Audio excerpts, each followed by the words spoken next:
नमस्कार, city Post live देख रहे हैं। मेरा नाम वसीर है। जी हाँ, महागठबंधन की सरकार बनी तो 4 डिप्टी सीएम बनेंगे। जानिए कौन से समीकरण से बनेंगे। हमारे साथ सिटी पोस्ट लाइव के editor in chief Shrikant sir है। सर, कौन से समीकरण से 4 डिप्टी सीएम बनाएगी महागठबंधन? देखिए, महागठबंधन ने ज्वाइंट प्रेस कॉन्फ्रेंस करके ऐलान किया था कि अब अलायंस में सब कुछ ठीक ठाक है। तेजस्वी यादव सीएम फेस होंगे और मुकेश सहनी डिप्टी सीएम के फेस होंगे। लेकिन चर्चा ये है कि अगर महागठबंधन की सरकार बनी तो नहीं, मतलब एक सीएम और 4 डिप्टी सीएम का फार्मूला होगा। यानी एक सीएम और 4 डिप्टी सीएम होंगे और इसमें जातीय समीकरण का पूरा ध्यान रखा जाएगा। और मेरे पास तो ये भी खबर है कि अशोक गहलोत आए थे तो आरजेडी के नेता लालू यादव से इस बात पर भी चर्चा की कि 2.5 साल तेजस्वी मुख्यमंत्री रहेंगे, 2.5 साल कांग्रेस का मुख्यमंत्री रहेगा। हालांकि इसका औपचारिक ऐलान नहीं किया गया है और इसी के बाद कांग्रेस तैयार हुई है तेजस्वी को सीएम का चेहरा घोषित करने के लिए। लेकिन अगर ये नहीं होता है, मान लीजिए तेजस्वी ही 5 साल सीएम रहते हैं, तो ऐसे में 4 डिप्टी सीएम होंगे।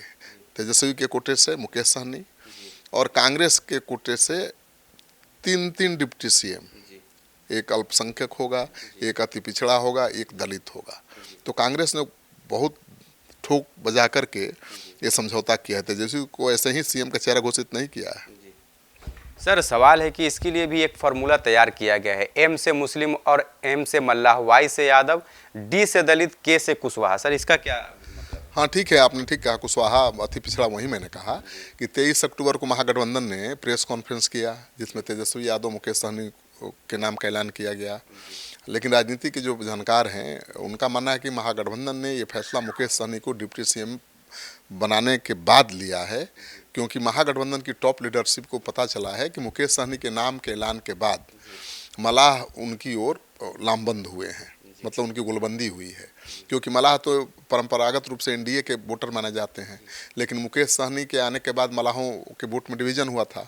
अब डिप्टी सीएम घोषित करने से उनकी ताकत और बढ़ गई है, मलाहों की गोलबंदी हो सकती है। और चर्चा ये भी है कि महागठबंधन सहनी के अलावा 3 और डिप्टी सीएम फेस बनाने का ऐलान कर सकता है। तेजस्वी यादव तो कुशवाहा वोट बैंक में सदमारी की कोशिश कर ही रहे हैं और ऐसे में एक कुशवाहा बन सकता है, एक दलित बन सकता है और एक मुस्लिम भी बन सकता है, क्योंकि मुस्लिम नाराज हैं कि भाई मलाह को डिप्टी सीएम तेजस्वी ने बना दिया और मुस्लिम 18% हैं, उनके नाम का कुछ ऐलान ही नहीं हुआ। 2% वाले को आपने डिप्टी सीएम में ऐलान कर दिया। तो अब बहुत सुगबुगाहट है, बहुत चर्चा है कि भाई मुस्लिम को, कुशवाहा को कैसे जोड़ा जाए मजबूती से, और इसको लेकर अगले 1-2 दिन में ही बड़ा ऐलान होने वाला है। सर, 4 डिप्टी सीएम कैसे बन सकते हैं? अभी तक तो 2 ही बनते रहे हैं। सर, कोई जरूरी नहीं है। डिप्टी सीएम मतलब क्या होता है? एक मान सम्मान का प्रतीक है। मंत्री को ही डिप्टी सीएम बना दिया जाता है और आंध्र प्रदेश में तो 5 डिप्टी सीएम रह चुके हैं, ये कोई नई बात नहीं होगी। और आरजेडी के एमवाई यानी मुस्लिम यादव कोर वोटर है रहे हैं, कांग्रेस को भी ज़्यादा मुस्लिम का वोट मिलता है। ऐसे में दोनों पार्टियां बिहार की आबादी में 18% वाले मुस्लिम समुदाय से किसी को डिप्टी सीएम फेस बना सकती हैं। और कांग्रेस के शकील अहमद इसके दावेदार हो सकते हैं, शकील अहमद खान। दोनों ही पार्टियां इसके लिए दावेदारी भी कर रही हैं, लेकिन कांग्रेस कर रही है कि हमारा और तेजस्वी कह रहे हैं हमारा। तेजस्वी नहीं चाहेंगे कि कांग्रेस किसी अल्पसंख्यक को डिप्टी सीएम बनाए, वो खुद बनाना चाहेंगे अपनी पार्टी से। अति पिछड़ा को बना ही चुके हैं, मलाह को। तो बड़ी पेंच है और कुशवाहा और दलित समाज से डिप्टी सीएम फेस का ऐलान करके महागठबंधन एनडीए के कोर वोट बैंक में सेंधमारी करने की योजना बना रहा है। देखिए, राजनीति के जानकार ये भी मानते हैं कि फिलहाल एनडीए के पास स्वर्ण, नॉन यादव, ओबीसी, ईबीसी और दलित समाज का बड़ा वोट बैंक है, जो एनडीए के लिए विनिंग कॉम्बिनेशन भी साबित हो सकता है। ऐसे में गठबंधन 4 डिप्टी सीएम का फार्मूला अपनाकर इसी वोट बैंक को भेदना चाहता है। अगर वाकई 4 डिप्टी सीएम का ऐलान कर दिया हर जाति से, मुसलमान को भी, कुशवाहा को भी, दलित को भी, तो असर तो पड़ेगा।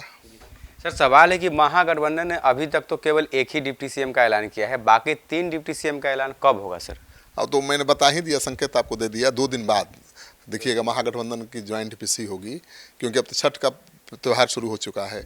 ऐसे में प्रचार तो होगा नहीं, तो मान कर चलिए कि कल कोई बड़ा प्रेस कॉन्फ्रेंस हो सकता है। तेजस्वी यादव ने एक इंटरव्यू में कहा भी है कि बहुत जल्दी खबर। हाँ, तो कल या परसों तेजस्वी यादव प्रेस कॉन्फ्रेंस कर सकते हैं सहयोगी दलों के साथ और ये बड़ा ऐलान कर सकते हैं, 4 डिप्टी सीएम का नाम का ऐलान कर सकते हैं।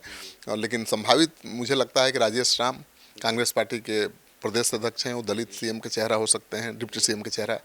दूसरे हैं शकील अहमद खान जो कांग्रेस के विधायक दल के नेता हैं, वो हो सकते हैं डिप्टी सीएम। और तीसरे कोई कुशवाहा समाज का डिप्टी सीएम तेजस्वी यादव की तरफ से घोषित हो सकता है। अब मुकेश सहनी पहले ही हो चुके हैं, तो ये 4 डिप्टी सीएम के नाम का ऐलान हो जाएगा। एक तो हो ही चुका है, 3 बाकी हैं। तो पूरा मारामारी मचा है, सब लॉबिंग शुरू हो गई है कि भाई हम तो हम। तो सरकार बनी नहीं है सर। सरकार नहीं बनी है, लेकिन डिप्टी सीएम के नाम का ऐलान हो जाने से सरकार बनने की संभावना ज़्यादा बढ़ जाएगी, ऐसा लगता है महागठबंधन को। तो मुकाबला कांटे का है और महागठबंधन फूंक फूंक कर कदम रख रहा है, एक % वोट का हिसाब किताब रख रहा है। तो मुझे लगता है कि अब देखिए इस ऐलान के बाद क्या माहौल बनता है। चलिए, तो महागठबंधन जो है बहुत ही अच्छी समीकरण के साथ जो है 3 और डिप्टी सीएम का ऐलान कर सकती है, अलग अलग ये समुदाय से, अति पिछड़े से लेकर के अल्पसंख्यक समाज से लेकर के। तो देखना होगा चुनाव से पहले ये ऐलान होगा या चुनाव बाद फैसला होगा। फिलहाल इस खबर में इतना ही। बने रहे हमारे साथ। धन्यवाद।